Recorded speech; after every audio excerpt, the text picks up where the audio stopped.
What's up, guys? This is the Stevie Mac Sports Show, and on this episode, I want to take a break from all the Jim Harbaugh talk and talk about the college football playoff, and I'm going to preview very quickly both matchups here in just a second. And I also want to talk about something as far as the college football playoff in general, and something that I talked about when I co-hosted another sports talk podcast the other day, and something we talked about there. I thought that was a really interesting conversation, so I'm going to bring that discussion to this show, and I want to hear what you guys have to say about that, but we'll get to that in just a few minutes. So just to preview these two matchups really quick for the semifinals on January 1st, you have the Rose Bowl being played a little bit unconventionally at AT&T Stadium down in Texas this year due to COVID-19, and that's number 1 Alabama against number 4 Notre Dame in that one. And I mean, as far as Alabama goes, all I can really say is they are who they've always been under Nick Saban, seemingly for the past decade now.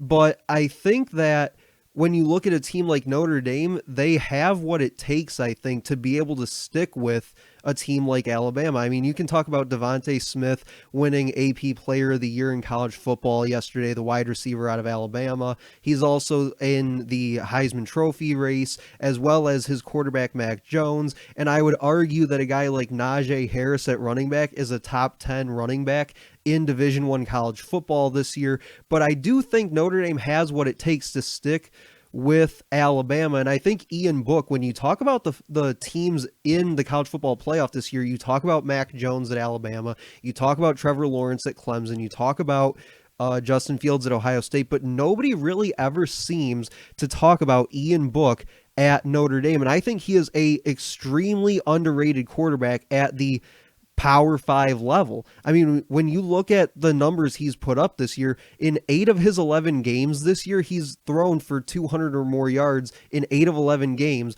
and was 1 yard away from reaching a 9th game against Georgia Tech. He threw for 199 in that game. And then in another game against South Florida, he left midway through the third quarter with 144 passing yards, basically just because they were blowing out Georgia Tech. I believe at the time he left the game, it was 35 or 38 nothing. And he missed the team's final 3 drives of the game, where he would have only had to have thrown about 18 yards per drive in order to reach the 200-yard mark in that game. So he was about 57, I think, if I'm doing the math correctly, 57 total passing yards in those 2 games away from having 10 of 11 games of 200 or more yards passing. So a very underrated player, I think, in this college football playoff. And the other thing I noticed is that he's actually 30-4 in his career at Notre Dame. So he is probably one of the more decorated and winningest quarterbacks in Power 5 college football right now, and he's actually the first Notre Dame quarterback in program history to win 30 games in his career. And he has a chance to reach 31 if they win on Friday. And then again, if they do that, they can make it to 32 wins for Ian Book in his career if they were to go on to win the national championship. So this guy, all he's done in his time in South Bend is win, but yet nobody seems to talk about it. And then you look at the other semifinal matchup in the Sugar Bowl, number 2 Clemson, number 3 Ohio State. Clemson back in 2019 played in New Orleans in the national championship and lost that game 42-25 to LSU. That was the last time, I believe, that they played in that game, in that stadium, I should say. And OSU, I think, can check Clemson. I think this is a battle of 1 and 1A at the quarterback position with Trevor Lawrence and Justin Fields. That's how a lot of people are looking at it, at least come the spring with the NFL draft.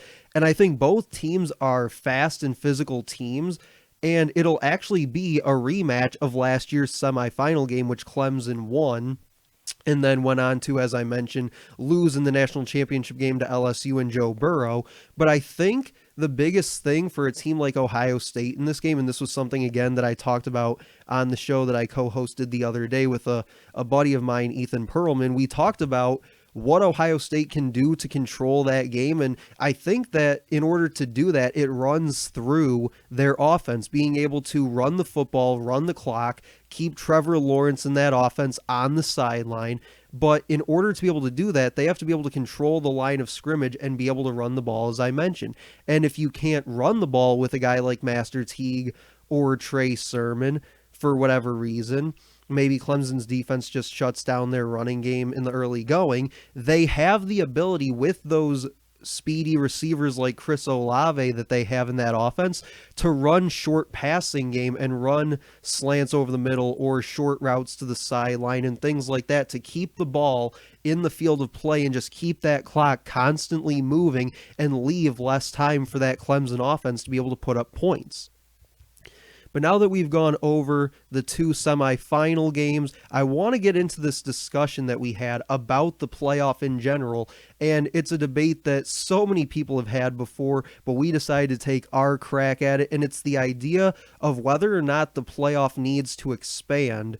And if it does, do you think it should go to 8 teams or 16 teams? And how would that look? So I asked this question earlier today on Twitter, and one of my buddies who we always talk lacrosse, and he's been on my lacrosse podcast in the past, Jordan Johnson on Twitter, says 8 teams, no more, no less, all Power 5 champs, and one more obvious group of 5, example being Cincinnati this year, than 3 at large. Although I'd like to point out, I think in the end of that statement when he says 3 at large, if you do the math, I think he meant to say 2, but I understand his point here.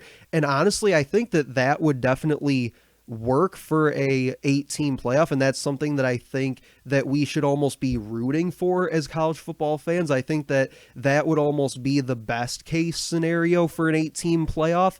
But then we also discussed on this show, me and Ethan did, the idea of a 16-team playoff and what that would look like, and he suggested that all Power 5 and Group of 5 conference champions get an automatic bid, just like the conference champions in NCAA March Madness. They get automatic bids, so that gives you 10 of the 16 teams, and then you're left with 6 at-large bids to be spread out between, the Big Ten, SEC, ACC, Pac-12, even maybe a Group of 5 member gets into the mix there as well. And I think these are both, from Jordan and Ethan, both very good ideas in terms of an 8 versus 16 team format and how that would look. My idea for this, my thoughts on this is that, like I said, I think expansion is needed. I think 4 teams is just too small of a sample size to represent the quote-unquote best in college football.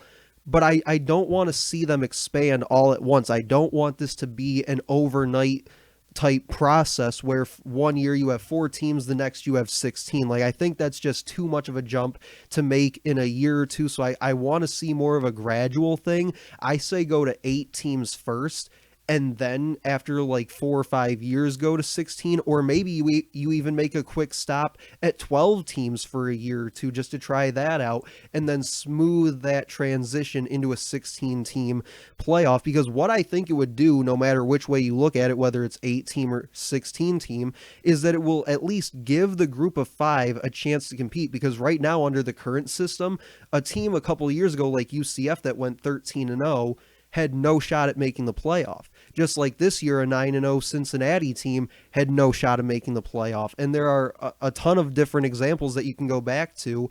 And even under the BCS system over a decade ago, a team like Utah that went 13-0 had no shot at the national championship game. But at least speaking about the college football playoff, another thing that it does is there was 41 bowl games in Division I college football as of 2019, and I think that by expanding the playoff, you then reduce the amount of quote-unquote bowl games and transition them into playoff games.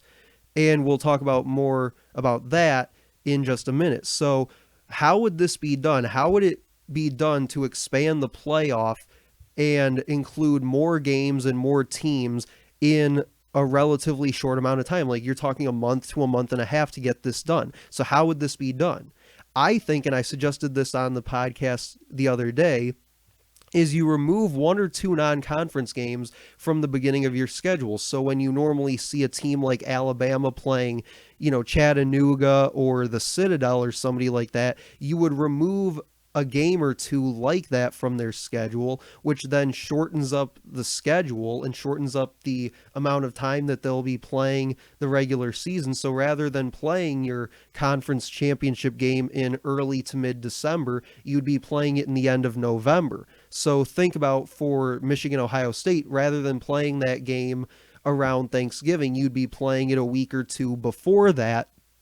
And that would allow for more postseason games in the month of December. So you could, like I said, play your conference championship game end of November. Then you have all December to play the college football playoff. And then in early January, early to mid-January, you'd play the national championship game, which is where it's scheduled to be right now, is January 11th. So you're not really messing with the timeline all too much in terms of when that game would be played. It's just everything leading up to it would be a little bit different.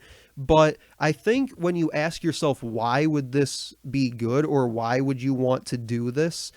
I think one of the biggest questions people ask is, who would want to watch an extended playoff where you have teams like Alabama going up against a team like, I don't know, Cincinnati, let's say, for example? Who would want to watch that? And I think everybody would, really. I mean, just college football fans in general, I think, would be excited about the fact that they have more meaningful football to watch, because at this point, let's be honest, bowl games are just glorified exhibitions. Nobody really cares about them. They're just kind of there. So it would create more meaningful games in the month of December and early January to look forward to, at least from a fan perspective. And then I think the other thing is, like I said, that it allows the group of five a chance to be able to compete for meaningful games in the months of December and January again, because under the current format, they have no such chance.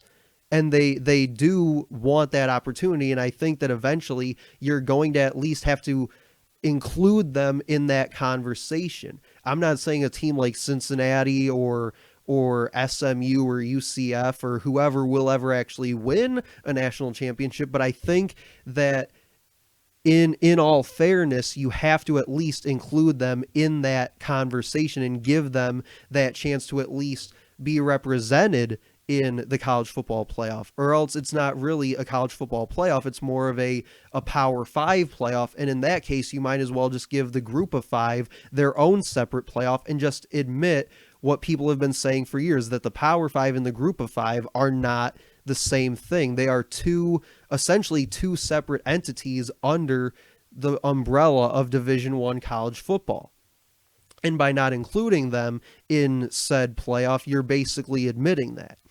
But like I said, I think that just in general, it would create more meaningful games, which I think would generate more viewership, and that benefits the leagues, the conferences and the NCAA as a whole, in terms of revenue from viewership. It would benefit the leagues, it would benefit the NCAA, and it would benefit the networks as well, places like ABC, ESPN, whatever, that cover these games as well, because again, viewership is what gives them their revenue. So that'll do it for this episode of the Stevie Mac Sports Show. Make sure to like, comment, and share on this post. Let me know what you guys think about this year's college football playoff semifinals and who wins each of those games coming up here on January 1st. And let me know what you think about the possibility of a college football playoff expansion. But that'll do it for me, guys. I'll talk to you later.